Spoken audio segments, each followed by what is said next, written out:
Cinematographers don't really light the set, but cast shadows. What's happening, filmmakers? It's George VK.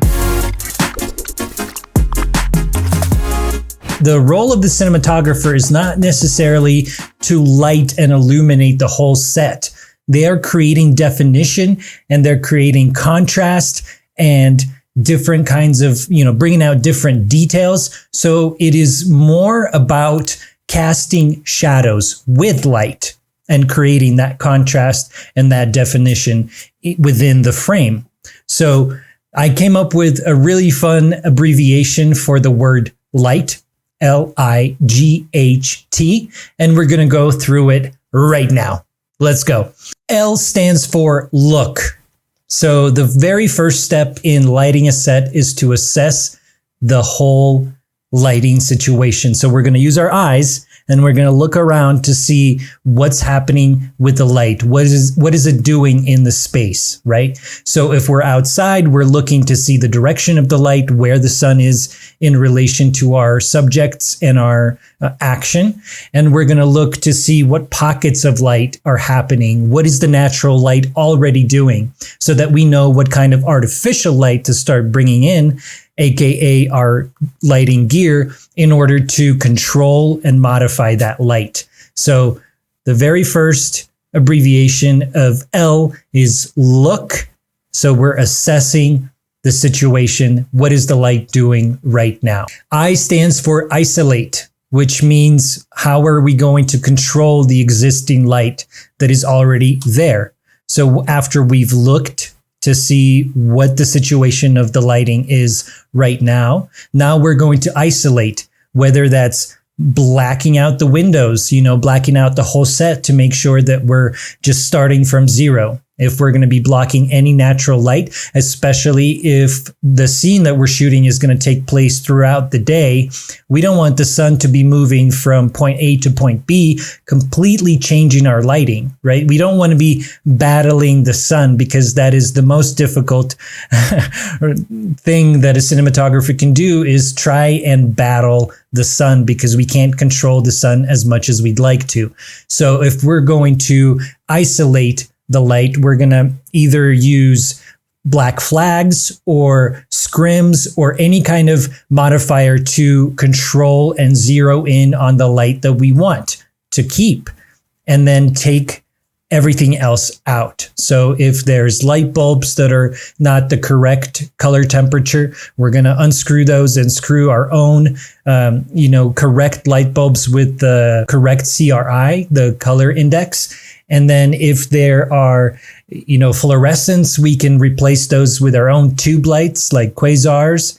And if there are screens that are casting light on our actors, we're going to minimize those to make sure that we are really isolating and controlling what the light is doing. Then G for our acronym stands for gear. So now we get to bring in our artificial lighting, our lights, our filmmaking toys that we love to play with so much, whether that be HMIs or tungsten lights or tube lights, tiny pockets of light that we can place. There's all kinds of toys that you can use, but the third step, the G, stands for gear. So now we can start crafting our own artificial light to make sure that we're getting the angle correct, that the quality of light is pleasing to the eye, the color is exactly what we want. What kind of mood are we trying to portray with our lighting and our color choices? So all of those things start to come into play as we are now crafting the image, crafting the look to make it exactly what we want. Now, the H stands for hone in. So now that we've brought in our own artificial lights, we're going to hone in and control and modify those lights.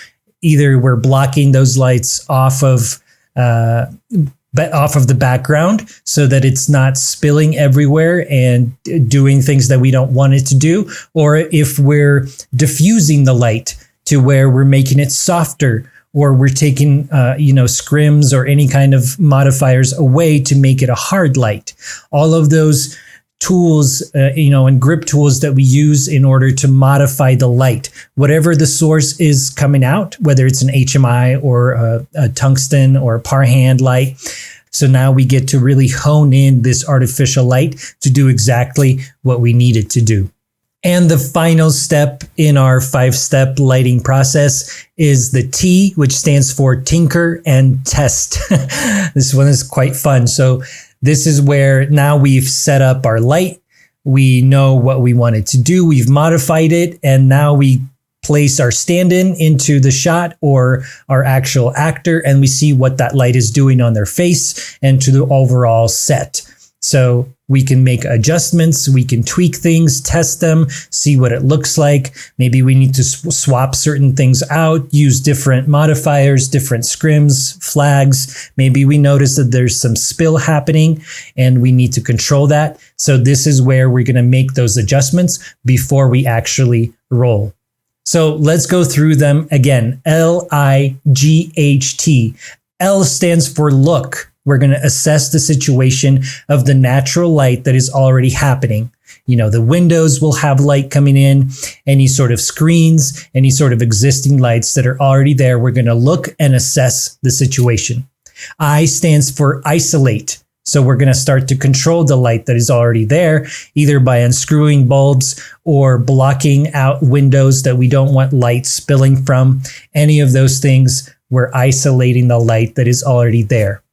G is for gear. So we're bringing in our artificial lights now that we have assessed the situation and we have isolated the light that we want to keep and got rid of the light that we don't want to keep.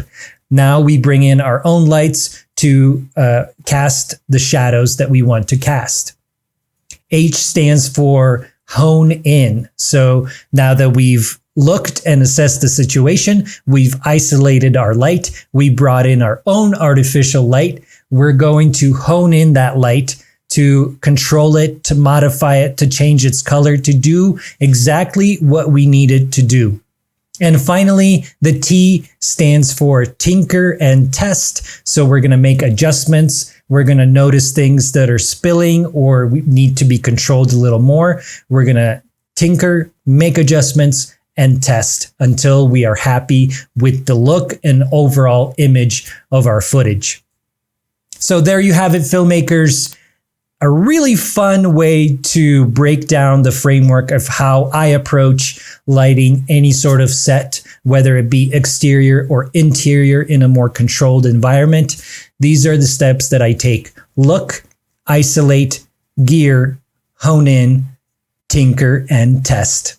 I hope that was helpful for you. So please, if you take anything away, remember that whenever you are approaching lighting a scene, you have to be hyper aware and pay a lot of attention to what is happening in your image and to what is happening to the lights that are already there and the lighting that you actually bring in to artificially enhance the look of your footage. Thanks so much for watching. I appreciate you. Thanks for taking the time. If this was helpful in any way, please leave a comment down below. Let me know if you want more of these kinds of styles of videos or if perhaps I need to take a slightly different direction. But I hope that this acronym of L-I-G-H-T has been helpful. All the best to you. Remember this acronym the next time that you take on lighting a set. I'll catch you on the next one.